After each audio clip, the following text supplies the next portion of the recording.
আমার বড় ছেলের সাথে আমার বান্ধবীর মেয়ে বিয়ে দিলাম, কিন্তু বিয়ের রাতে আমার ছেলেটা ওর বউকে ডিভোর্স দিয়ে দেয়।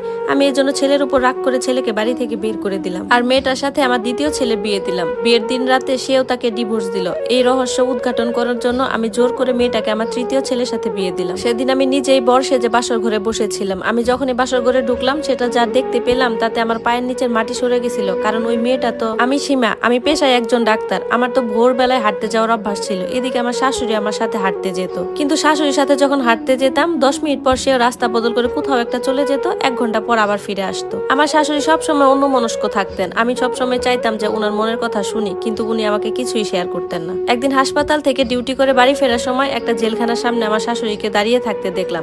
আমি তার কাছে এগোবো, তখনই দেখলাম উনি ভিতরে ঢুকে গেলেন। দারোয়ানকে জিজ্ঞাসা করলাম, উনি বলল এই জেঠিমা তো প্রায় এখানে আসেন। আমি তো সেখানে প্রায় 1 ঘন্টা দাঁড়িয়ে থাকলাম, এরপর উনি আসলেন। আমি তাকে নম্রভাবে বললাম, মা আপনি এখানে কেন আসেন? তখন উনি আমাকে বলল, চলো আমার সাথে ঘরে চলো।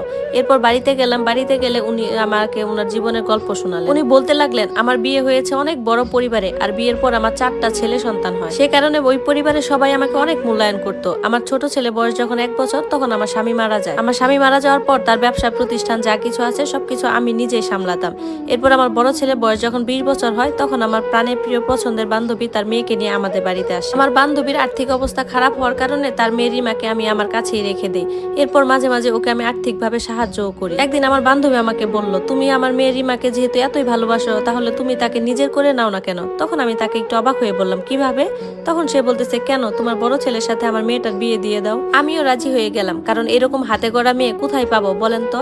এর কিছুদিন পরই তাদের বিয়েও দিয়ে দিলাম। তাদেরকে তাদের বাসার ঘরে ঢুকিয়ে দিয়ে আমি কিছুক্ষণ হলো আমার রুমে বসে আছি, কিন্তু এর কিছুক্ষণ পরে আমার বড় ছেলের রুম থেকে চিৎকারের আওয়াজ পেলাম। হায় আল্লাহ, এ কি হয়ে গেল! দৌড়ে বড় ছেলের রুমের দিকে গেলাম। অতিথিরা সবাই অবাক হয়ে দেখতেছিল। গিয়ে দেখি আমার ছেলেটা সোফায় বসে আছে। রিমা ঘরের মাঝখানে দাঁড়িয়ে দাঁড়িয়ে কান্না করছে। আমি ঘরে যেতেই তখন আমার ছেলে আমাকে বলল, মা আমি রিমাকে ডিভোর্স দিয়ে দিছি। তার কথা শুনে সবাই অবাক হয়ে গেল। আমি আমার ছেলেকে একটা চট দিয়ে বললাম, কি এমন ঘটনা ঘটেছে যে তুমি বিয়ের প্রথম রাতেই তোমার স্ত্রীকে ডিভোর্স দিচ্ছ? তখনই আমার ছেলে রেগে গিয়ে বলতেছে, কেন মা, তুমি যা চেয়েছো সেটাই তো করলাম।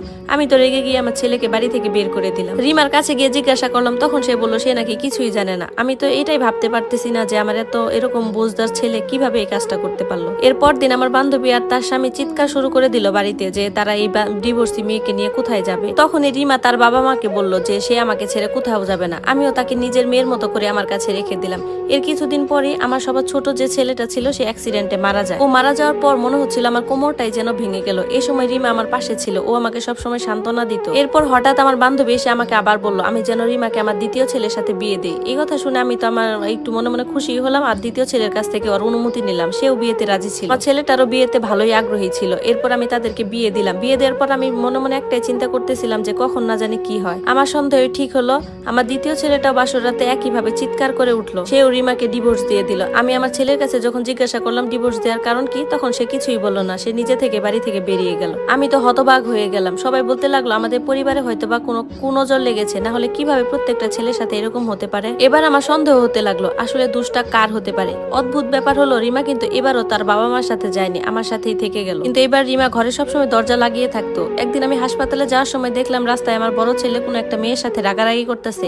ভালো করে কাছ থেকে গিয়ে দেখলাম ওই মেয়েটা রিমা ছিল। এরপর মাঝে মাঝে দেখতাম রিমা বাইরে গিয়ে আমার 2 ছেলের সাথে দেখা করতো। ব্যাপারটা আমার নজরে আসতে লাগলো। ভাবতে লাগলাম যে আমার ছেলেরা তোকে ডিভোর্সই দিয়ে দিছে, তারপরও ওদের সাথে ওর কি কথা থাকতে পারে। এরপর মনে মনে একটা ছক কষলাম। একদিন রিমাকে ডেকে নিয়ে আমি বললাম, আমি আমার তৃতীয় ছেলের সাথে তোমাকে বিয়ে দিতে চাই। তখন রিমা হাসতে হাসতে বলল, ঠিক আছে, আপনি যা চান তাই হবে। এরপর তাদের বিয়ে দিয়ে দিলাম। কিন্তু সেদিন আমি ওদের রুমে লুকিয়েছিলাম খাটের নিচে। যখনই দেখলাম আমার ছেলে রুমে ঢুকলো, তখনই রিমা তাকে দেখে দাঁড়িয়ে গেল। রিমা আমার ছেলেকে দেখে বলতে লাগলো, দেখো তুমি তো আমার থেকে বয়সে অনেক ছোট, আর এইদিকে তোমার মাও চায় যাতে আমি তোমার সাথে সংসার না করি। তোমার আগের 2 ভাই তোমার মায়ের কথা শুনে আমাকে ডিভোর্স দিয়ে দিছে। তোমার মাও যে আমাকে ভালোবাসে সেটা শুধুমাত্র লোক দেখানো। ওর কথাগুলো শুনে আমি কাঁদতে লাগলাম। কিভাবে সে এইভাবে মিথ্যা কথাগুলো বলছে, আর কেনই বা এরকম মিথ্যা কথা বলে আমি তো বুঝতেই পারতেছিলাম না। আমি দ্রুত খাটের নিচ থেকে বের হয়ে রিমার গালে কষে একটা চড় মারলাম। মুহূর্তের মধ্যে আমার বান্ধবী কোথা থেকে এসে যেন হাজির হয়ে গেল। এরপর আমার বান্ধবী আর রিমা মিলে আমাকে আর আমার ছেলেকে হাত পা বেঁধে স্টোর রুমে ফেলে রাখে। 2 দিনের মতো আমরা সেখানে বন্দী ছিলাম। অনেক চেষ্টার পর আমরা মা ছেলে মিলে আমার হাতের বাঁধনটা খুলতে পারলাম। এরপর রিমা যেই আমাদের রুমে ঢুকলো, আমি স্টোর রুমে থাকা একটা বাঁশ দিয়ে ওর মাথায় আঘাত করি। এর কিছুক্ষণ পরই আমার বড় 2 ছেলে পুলিশ নিয়ে হাজির হয় সেখানে, আর ওইদিকে রিমা আর তার মাকে পুলিশে দেই। আসলে আমার বান্ধবীর উদ্দেশ্য ছিল